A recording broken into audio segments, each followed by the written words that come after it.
समस्या है वो हम 12 से शुरू होते हैं और शाहबाद तक जाते हैं तो कुपोषण की मुख्य समस्या है।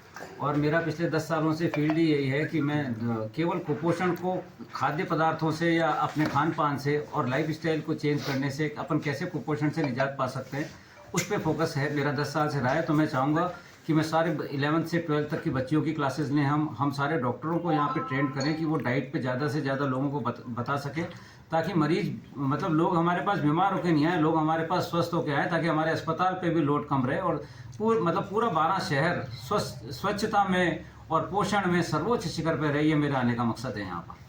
आपने यहाँ नई ज्वाइनिंग करी है, शाहबाद के लिए कुपोषण के लिए क्या करेंगे, आपकी प्राथमिकताएं क्या रहेंगी? मेरे को जैसा आप लोगों के माध्यम से भी पता चला है कि वहाँ एक नशा मुख्य कारण है, तो हम ये कोशिश करेंगे कि कोटा के जितने भी मेरा एक्सपोजर है कोटा से हम टीमें लाके और नशा छुड़ाने पे मुख्य शाहबाद पे काम करेंगे। और पोषण में हमारे माननीय कलेक्टर महोदय का पोषित लाडो अभियान चल रहा है, उस पर हम ज़्यादा फोकस करेंगे। हम लगातार उनको पोषित करके उनको आयरन दे के उनके खाद्य पदार्थों में परिवर्तन करवा के उनका गेहूं थोड़ा सा कम करा के थोड़ा चावल कम करा के मोटा अनाज जो अपने पारंपरिक खाद्य पदार्थ हैं उनको शुरू करवा के और उनको पोषित और स्वस्थ हम सारी देश की 12 की जनता को देखना चाहेंगे। और 12 की बच्चियों का पोषित लाडो अभियान का दूसरा चरण कब से स्टार्ट होने वाला है? पोषित लाडो अभियान का दूसरा चरण अभी हम कलेक्टर साहब से मिलकर तुरंत ही शुरू करने वाले हैं। उसमें हम हमने पहले चरण में तो सारे हॉस्टल्स को लिया था, अब हम 11th 12th का 13 से 18 साल की समस्त जिले की बच्चियों को लेंगे और उस पर हम बड़ा काम करेंगे। 12 जिला अस्पताल में कई समस्याएं रहती है, बिजली की और अन्य भी कई सारी समस्याएं, उसके लिए क्या लक्ष्य है? 12 जिला अस्पताल को मुझे लगता है कि हम पीएमओ से बात करेंगे और मुझे इच्छा शक्ति की थोड़ी सी अभाव लगता है, तो हम ये जागृत करेंगे। जितना मेरा एक्सपोजर है हम पीएमओ से बात करके माननीय कलेक्टर साहब के निर्देशन में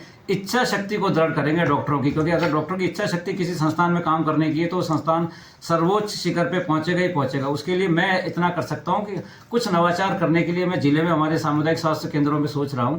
उसमें इस तरह से होगा कि एक प्रिवेंशन का रूम बनाया जाएगा जहां पे डॉक्टर केवल ये बताएगा दवाई लिखने के बाद कि मैंने आपको ब्लड प्रेशर की दवा तो दे दी, लेकिन अगर आप खान पान और एक्सरसाइज में इतना सा परिवर्तन कर लोगे तो आपको इन दवाइयों में की कम से कम जरूरत पड़ेगी। और जब वो 1 महीने बाद मरीज उससे फिर मिले फिर वो डॉक्टर उससे डिस्कस करें कि जो मैंने आपको चेंज बताए थे अभी तो आप अच्छे दिख रहे हो, तो क्या आपने वाकई जो अपने जीवन शैली में कुछ परिवर्तन किए हैं क्या? वो मरीज को मोटिवेट करे और उनको अच्छी बातें बताए। और नवाचार के लिए जैसे बेसिक के लिए नवाचार में हम ये सोच रहे थे कि एक किसी भी संस्थान में जैसे हम उदयपुर मेडिकल कॉलेज में करते हैं, सोमवार मंगलवार बुधवार गुरुवार शुक्रवार 7 दिन अलग अलग रंग की बेडशीट रहती है। तो अगर हम सोमवार को जैसे हरा कर दिया और मंगलवार को भी वो हरी बेडशीट मिली तो मरीज को भी पता चलेगा कि बेडशीट कल से बदली नहीं गई है। तो इस तरह का एक कलर कोडिंग करके हम सारे सामुदायिक स्वास्थ्य केंद्रों पर शुरू करने का प्रयास करेंगे।